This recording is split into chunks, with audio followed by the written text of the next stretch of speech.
All right. I say we get into our movie review.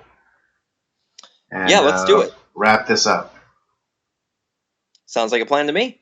All right. The quick synopsis for this movie. Planet of the Apes is an American science fiction media franchise consisting of films, books, television series, comics, and other media about a world in which humans and intelligent apes clash for control.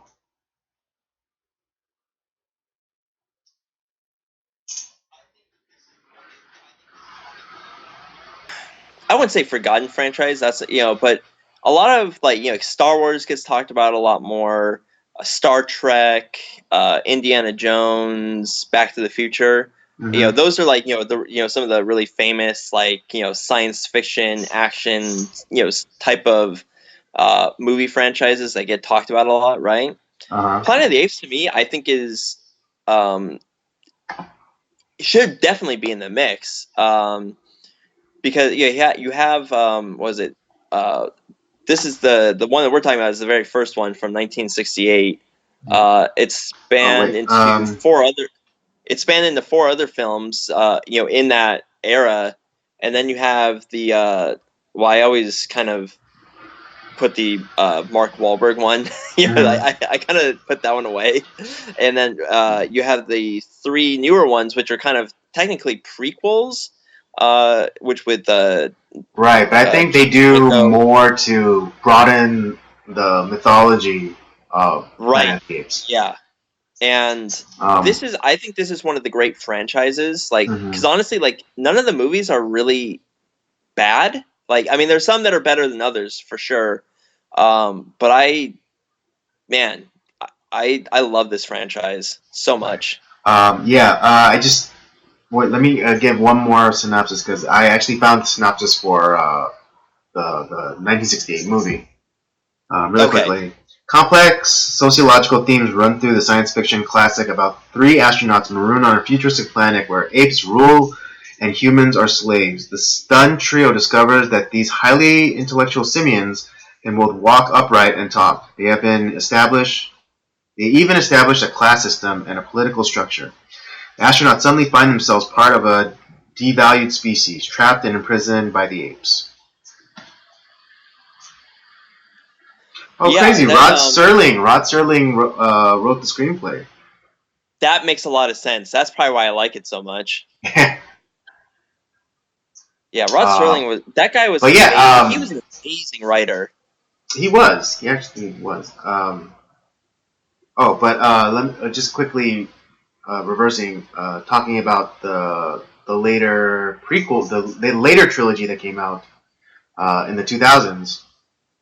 I think it did a great job of, like I said, it did a great job of expanding the mythology of the Planet of the Apes series. But I think one of the great things one of the clever things that it did was explain the human mutism in the 68 movie. Yes, that was because I had always wondered that, how did humans kind of not devolve in a sense, but they were not as they had become kind of the apes, whereas the apes had become more human-like. Right. Yeah. Diminished mental capacity and also mutism. Right. Was one of the traits that in the 1968 first Planet of the Apes movie came out. That's what the humans were suffering from. But then in the subsequent reboot, kind of reboot prequel Planet of the Apes movie, they explained that as part of being the simian, the part of one of the symptoms of contracting the simian flu. Right. Yeah, and that was like I said, it kind of came around full circle, and it was the way, like I said, the last one. What was it? What was the last movie's title? But I put that all. It was, to me, it's on par with the original. War for the Planet of the Apes. Right, and because that came out 2-3 years ago now. Yeah, it came out in 2017. Yeah, and damn, that movie, like, that was one of the best acted movies I've seen in a while. And that, like I said, that I don't think it was right on par with the original. Mm. But yeah, no, what I like about this one too is just talking about the one from '68. Obviously, it has Charlton Heston, who did a great job in this film. Mm-hmm. But him as Commander Taylor, he was, well, I guess he was the leader of the expedition. You're right. Yeah. And all four of the members of that group, were there for different reasons. The female that was with that crew ended up dying before they arrived because like her capsule or whatever like cracked, and so she Right. There was some sort of containment failure, or her sleep pod was damaged, and so she had she had died, and then probably after. No, wait. Yeah, it was probably early on because she basically looked mummified. Yeah, so she had been dead for some time. Yeah. Because but they're traveling at light speed, so they're while they stay similar, kind of the same age. The age, they because they have the date when they left and like what the current Earth time should be. Mm-hmm. And they traveled some like 2,000 years in the future, Mm-hmm. based off of this. They were traveling at that speed for like a year and a half. So sometime within that process, that containment unit failed, and so she essentially, kind of died in space and was mummified. But the rest of them, they were all for different reasons. Some were there for just the curiosity and like trying to find something different. You have one who's trying to try to recreate, or to kind of create a new society and all this stuff. And then you have Commander Taylor, who kind of hates everybody, and he's fed up with. He's a bit of a misanthrope. Yeah, exactly, and he's kind of like talking down to the rest of the guys, laughing at them for them holding on to the old ways. Mm-hmm. And they land on this planet, and it's like we weren't supposed to be landing in water, and I don't know if like they had like some sort of idea of where they were going. And I thought they were on their way back to Earth. No, that's the thing. Is like they were supposedly traveling to another planet. That was the whole point, because they didn't know that they were on Earth. That was like that's the whole point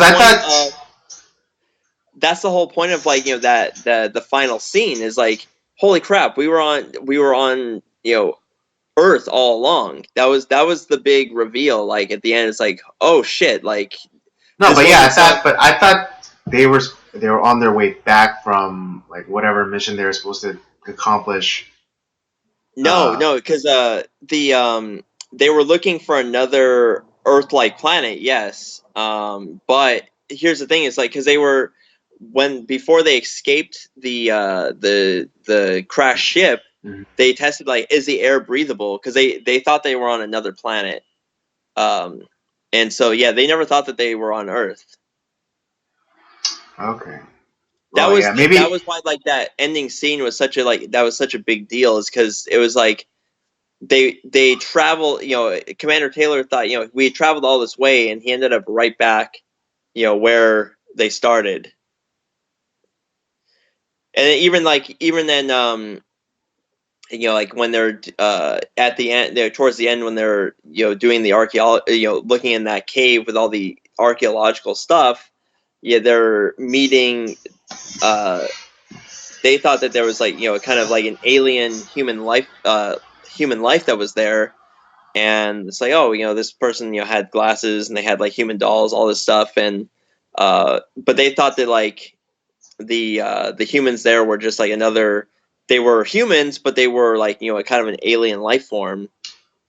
And or just or human, I mean, or primitive the odds of it happening, but like human beings evolved on this planet as well, and you know, more or less came up, you know, created a similar civilization. Exactly, yeah. So that's my understanding of how it came to be, and that's why like that last scene was such a big deal, and why Taylor breaks down at the end. Well, see, I had a different understanding of that last scene. It's just more like, you know, because now informed by knowing about Taylor's misanthropic attitude, is that you know, there was a nuclear war that happened, and it's like, you know, all of the things that he believed humanity to be, like, was confirmed. And that was like the whole, like, you know, you maniacs, you blew it up, you actually did it. You know. Well, and here's the other thing too, is and not necessarily that, you know, that he's back on Earth. Now here's the thing, is because and now that we have a whole like slew of movies to work with, right? So the start of the prequels, because the Planet of the Apes, like, they have it where like the date that they set off flying, I think it was like 70 something, like it was, because it wasn't 68, but like, it was like in the 70s when they flew Right, out. I think it was like 73 or something. Right. Even though the movie was released in 1968, they jumped ahead 5 years. Right. And the mission that they were on, it was an experiment. Like, they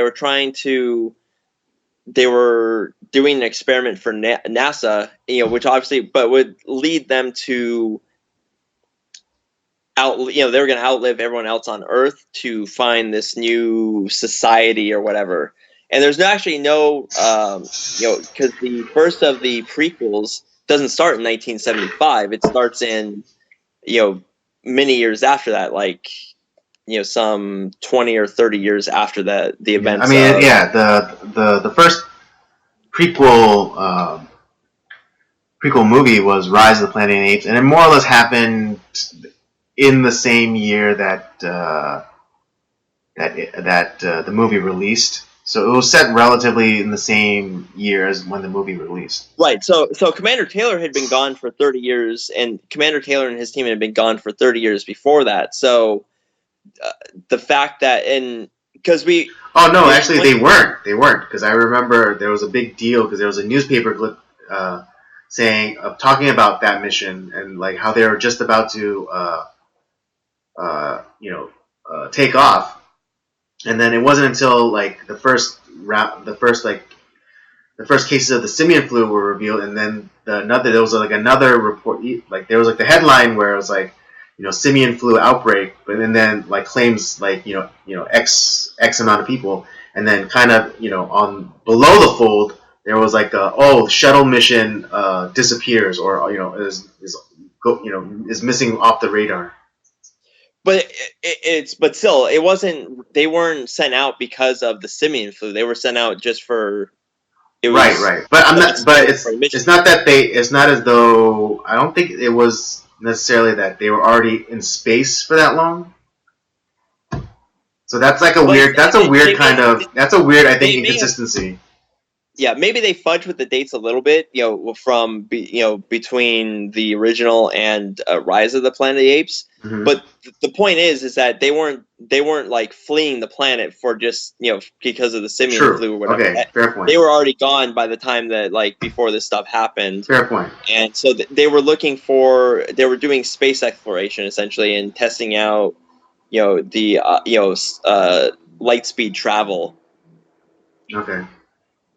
And so, like I said, and so they were thinking that they were heading to some other, you know, Earth-like planet, that was the whole point. And but through their light speed travel, Earth is getting is aging quite a bit. Right, it's the whole Whereas relativity thing where 6 months in space is 200 years on Earth. right.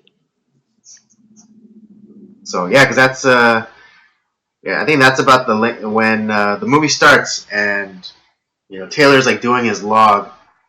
I think that's how much time he said has passed Yeah, because they've been on the traveling ship. because they've been traveling for some time, even before the movie started. So they'd been traveling for probably a few months Right. Yeah, they said that. in the beginning, Taylor's in his log he says it's been 6 months. Yeah, and then there was another 18 months that they were encapsulated before that. So right. Anyways, I think we're getting bogged by the minutia and our theories. But so let's talk about the actual movie. I think it was great. I think the use of the national parks like Monument, the Monument Valley in Utah and what is it? The beach was in the end beach area that's in Malibu. Right. But the initial desert, part of the Forbidden Zone, there's a special thank you credit at the end to the forest the forest department and the Department of the Interior, and they use a lot of famous deserts.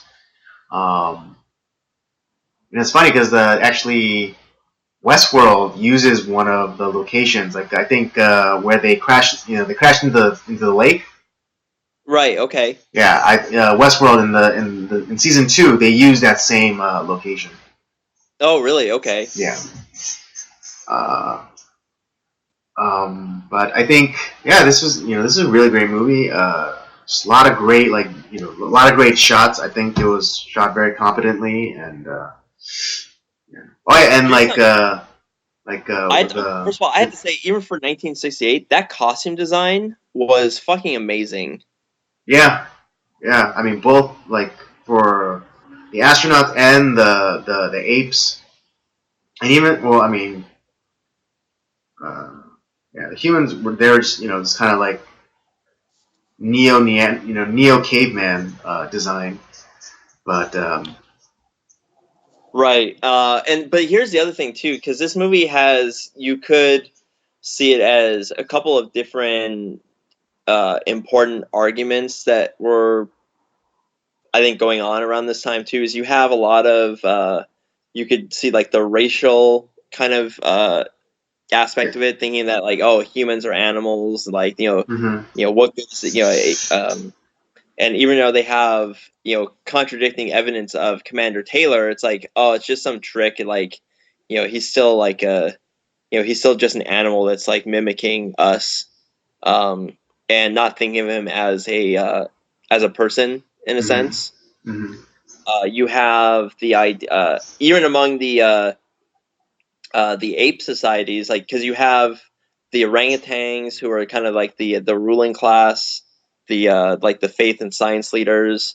You have the chimps who are kind of doing their own thing, and then the gorillas are kind of the warrior class, and they have their own There's not really a bunch of crossing of those societies either. Then you have the idea of religion versus science debate, and how you have Zero and Cornelius who are talking about oh well, we think that they see Commander Taylor as this missing link, because they're kind of trying to put forth the evolution argument for science, whereas you have Dr. Zaius is that's impossible. We were created by God, and it was kind of a very. But it was interesting though. But it's interesting is that Dr. Zaius was head of the academy, but also like kind of like their head cleric. Right. Yeah. He played both He parts. inhabited dual roles, which were contradictory because he was like, I'm a man of science, but then I'm also, a defender of the sacred scriptures. It's like, well, you can't do that because what if one day science comes to you and I mean, it does because in the proof of Commander Taylor, science says like, no, you're wrong, or here's this evidence that contradicts what our sacred text says. So how do you reconcile those two? Right. Yeah. It's so there's a lot of like interesting just arguments and just within the movie itself, and yeah, I like the dialogue is great. The story is just really great, and like how they put it all together, and you're trying to unravel this mystery, and like you're kind of on tense the entire time because it's you're obviously you want Commander Taylor to escape, but yeah, it's a lot of good directions that this movie went in. Yeah, absolutely. Uh, what is it?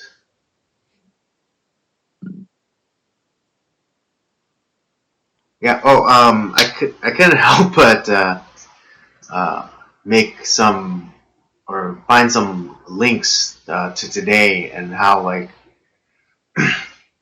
in the character of Dr. Zaius, how how he said that, how he pointed out that he was both like head scientist but also like head cleric.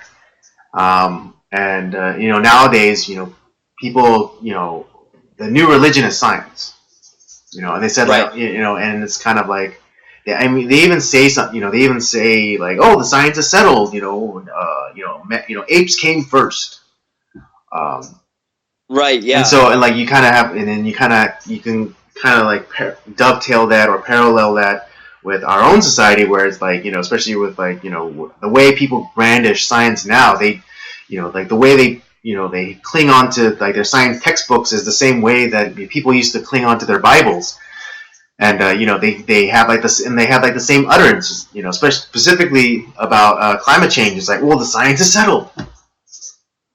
Right. And like any sort of uh, argument or questions asked, or like you're a denier. Right, exactly. Yeah, it's like, oh, exactly. And I think they actually even, say that at a certain point, unless I'm misremembering, um, or like at the very least they call them heretics. Right. And Yeah. and Dr. Zira and Cornelius are constantly being threatened with heresy or And exile, almost an like how exile. like the like Catholic Church would like exile like certain like members of the church if they disagreed with certain Right, things. or they found like some of like their views heretical. Right. So yeah, again, kind of like the new religion. So in a way, yeah, I think Planet of the Apes was, either like prophesizing about what was going to happen, or it was like a cautionary tale about how the way people saw like science as this new religion, and then it was personified within the character of Dr. Zaius, where he filled dual purposes as head scientist and as a spiritual or religious leader. Right. And then later on in the film it's revealed that he actually like he knew certain truths that like other people didn't, yet Mm-hmm. was hiding it because it contradicted his the worldview that he wanted to like kind of continue on. Right, or In like that at least the worldview that was most advantageous to his species. yeah, exactly. Because if people started to question his leadership and like what he had been teaching and all that, like it's more than likely that people would either not want him as their leader or that they would see him as something lesser than he was. Right. Yeah, and interestingly enough, the speech that he gives about like, oh, humanity's capacity for wonderment is goes hand in hand with its sense of or its cruelty. I don't know if you remember, but in the remake, the Tim Burton remake, which Charlton Heston is in, Right, I know. Yeah. he gives that exact same speech to Because the Tim Burton is essentially a remake of the original, right? right. Okay.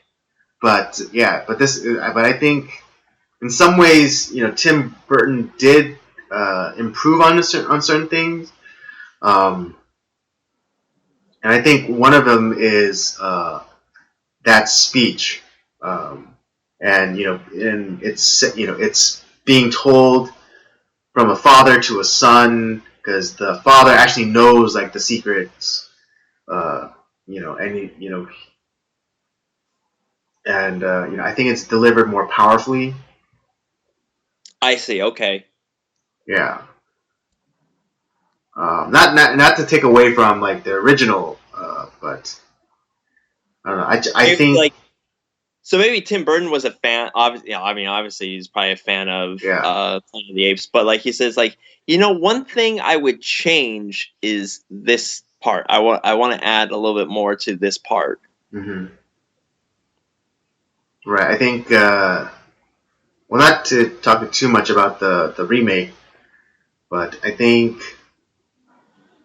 it gave the character of Thade, who's like who's the military leader, the extra push or the extra justification he needs um, to hunt down and kill the humans. I see. Okay. Yeah. Whereas in the '68 version, it was just more of you know uh, a cautionary warning from someone who you either lose respect for or never had respect for in the first place. I see. Yeah. Because in the figure of Dr. Zaius, because he says all these things about humanity. It's like, oh, their capacity for wonderment is only rivaled by their cruelty, and so it's like, well, dude, you're the one who's been lying to me this whole time. So how am I supposed to take you seriously?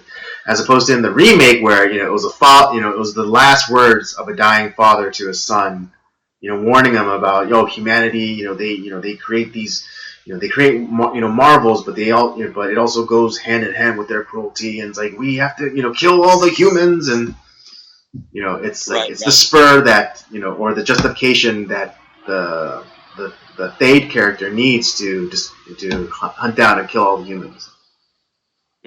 I see. Okay. Yeah, but just like that's the last bit of comparative comparison I'm gonna do. What other like things like from like the movie, like certain characters, or like what else did you find interesting about the film, if any? Oh well, we talked about it just before we started, and just what is it? Again, this is our term. This is our term. We coined it. The cinematic the cinematic archaeology that we do here, and just the references from pop culture. Particularly in The Simpsons, and and for sure Matt Groening is a Planet of the Apes fan. Oh, absolutely. Deep Space But Homer. Was it? I think a fish named Selma, which is where she marries Troy McClure. right. And countless other countless Treehouse of Horror episodes. Right. You name. And then what is it? That one where Homer's a sideshow freak. I forget what that episode is. I forget what the title is. He becomes he travels around with the circus with like the Smashing Pumpkins and Peter Frampton. Yeah, for Lollapalooza. Yeah, and one of the things he says or he shouts out to the audience is, don't trust anyone over 30. And that is exactly what Commander Taylor says to Lucius, Dr. Zero's nephew. Right. And I had totally forgotten that line is in Planet of the Apes, and I was like, oh man, I thought that was just a original Simpsons line, but no, it wasn't. That's what I thought too, until until I saw Planet of the Apes. Not this time, but I watched Planet of the Apes. No, yeah, prior, but my first introduction to that line was The Simpsons. No, it's same here, and many of the other like Planet, like I said, I've seen Planet of the Apes without actually seeing Planet. Right, I mean, yeah, and then Planet of the Apes. we all have in that case, because we've seen it, either ripped off, parodied, or given homage to in other TV shows, movies, and other media. So we've all seen that, but we just haven't seen it. But yeah, specifically like The Simpsons, man, they use so many Planet of the Apes references, which is great. I love it. And like I said, for whatever reason, like because I've seen Planet of the Apes quite a few times, and I totally like missed that like, don't trust anyone over 30 line from Commander Taylor, and it's like, but this time I did notice it. I was like, wait a second, that was the reference from this movie. I don't know how I missed it. Right. Yeah, and it's just, and he gives it to a young Lucius, again, Dr. Zero's nephew, and he kind of has like that, spark of rebellion in him because he's constantly, telling Taylor, like, don't tell me what to do, and kind of annoyed by Dr. Zaius. I think the other thing too is like the reason, like I think Commander Taylor likes Lucius because he kind of in a way kind of reminds him of himself. He's very just like he questions authority and all this stuff, and he was and I think that's what like don't trust anyone over 30, kid. It's like and I mean obviously like Commander Taylor is kind of like the big character in this. Later on, Zira and Cornelius kind of become the main stars in a way. Right, because after he not necessarily in the sequel, but in the 3 movies after that, they become like the big stars. Yeah, they became the main characters. More or less, Taylor's story is done. He has to live with the fact that he's back on Earth, and he has to somehow be able to reconcile with that fact. But it's like, but then it becomes more about the how the ape society moves forward. Right. Yeah. And actually the story gets very interesting. Because when I first started watching Planet of the Apes, as a series, like because I started watching this maybe about like 5 or 6 years ago, and it's like I knew of Planet of the Apes. And I knew like they were having like some of the new ones, which I was skeptical about. But I was told you should watch them, and so I went. I was like, okay, I'm gonna watch through all the Planet of the Apes movies and then watch the new ones. And the sequels are actually pretty dang good. Yeah. No. Yeah. Even the first one, Rise of the Planet of the Apes, I thought it was okay. I didn't think it was like all that great, but the subsequent movies, Dawn and War for the Planet of the Apes, I thought were amazing. Right, I think like I said, and it's kind of the same with the sequels of Planet of the Apes that were done through, I guess, up until like the 80s. I think because I don't know how quickly they were coming out, but I mean they're not all like they don't compare as well to the original. Like they're like some of them are okay. But for the most part, it's like the story itself is actually pretty interesting, and it kind of builds into like how you get Caesar in Rise of the Planet of the Apes, and that's like, oh shit, that's like that's pretty interesting. Yeah, but but the new ones, I think they do a lot they did a lot better homages. Like in Rise of the Planet of the Apes, when Caesar is taken to the ape sanctuary, and the actor that plays Malfoy in Harry Potter, Mm-hmm. his character's name is Julius, kind of like the gorilla, guard at the Right. Yeah.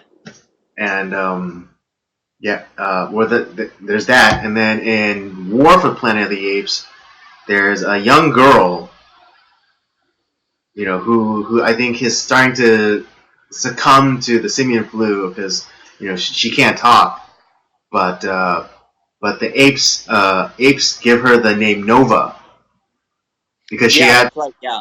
because she had a Nova emblem from like a Chevy Nova. Yeah. But then Right. also paying homage to the original because the female companion for Commander Taylor was named Nova, or that was the name that he gave her. Right. Yeah. So it's all like very and oh, you know what, yeah, it's pretty interesting like how that all the homages in the prequels to the original. And I don't know, I like I said, I think this is, well, it's easily Charlton Heston's most recognizable role. Mm-hmm. I don't think it's his best acting role, but I think Right. Yeah. this is of all the movies that we've watched this month, this is my favorite. Mm. Yeah, fair enough. Out of the movies for this month, I would say Ben-Hur is my favorite. Yeah, Ben-Hur is like a very close second because I like Mm-hmm. said, I was telling you before we started, is that Ben-Hur is definitely Charlton Heston's best acting performance. Mm-hmm. But it's a great movie. I like it a lot. Obviously, I gave it a five-star review. Right. But this one is like just as an overall movie, and maybe because I'm a big sci-fi guy, Mm-hmm. this is my favorite of his films. Mm-hmm. Yep. Yeah. I have nothing else really to say about this movie. If you have anything to Well, add I mean, before we, obviously we gotta. I think we should, kind of finish up with talking about a little bit about the last scene, because that is like, kind of the important point of the movie, is that right? Commander I Taylor. guess yeah, because especially since I guess we're having two different interpretations of that scene. Right, and so Commander Taylor, breaks, escapes finally, um, and him and Nova escape, and they're running down the beach, and Dr. Zaius sends a warning. It's like, don't go searching for that stuff. You're not gonna like what you find, because Mm-hmm. he knows. I think he knows the truth, and he probably, I don't know how much further along the beach he got, but he discovers, you see him come up upon a giant, something, statue or something, from and he's like, gets off his horse, and he's like, damn you, god damn you to hell, you blew it up. And all, and there was actually a lot of controversy with that line. They were trying to cut it out or censor it, because they felt like it was a line that he was trying to um, use God's name in vain. But he was saying, it's like, no, this is a line that he would say. He's not using God's name in vain. He is shouting at the people who have come before him, that he's calling for God to damn them, for what they had done, for the evil that they had committed. Because obviously, what's revealed is that it's the Statue of Liberty, and that, like, in all, and he sees it as like, he's surprised, like, he's shocked that he's on Earth, and then two, it's like, they, all the things that he feared from society, I think, in his time, came to pass. They actually did, because this is, like the 70s, so you're thinking like Cold War, and obviously there's a lot of tension between the United States, the Soviet Union, and Commander Taylor's kind of a malcontent and hates society, and like, he kind of hates the he sees the problems that the policy, the politics, and everything in from his time, which is why he goes on this journey. And surprisingly, he comes all the way back to Earth, and that the things that he feared were going to come true do. And that's why he's damning them all to hell, because like, you blew up the planet, you ruined it, and now he's in this situation that he's in. Right, and well, okay, because now you're making it sound like it's more of like the same interpretation that I had. But see, no, I think like all of that realization came in this final scene, and not that because all this time I don't think that he knew that he was on planet Earth. I think right. that I mean, just the scene prior when he was like going through the artifacts. He even said like, "Oh, this, even though I've never met this man, I think, I could have known him, but I don't think he was talking about like, oh, I knew this was Earth, but more like, this, I guess humanity evolved, on this planet too, and they kind of came up with the same, inventions to help them out, like glasses or false teeth or a replacement valve for the heart."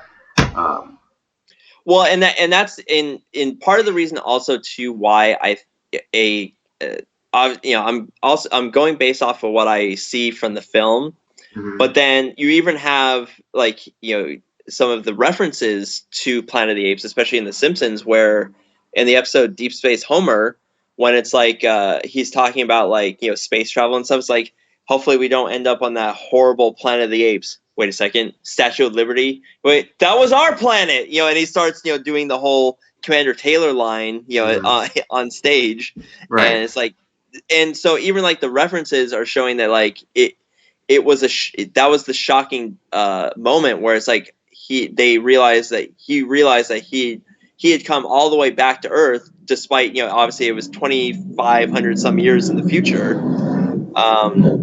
And that was never the intention. Like they thought he just thought he had made it to some other Earth-like planet.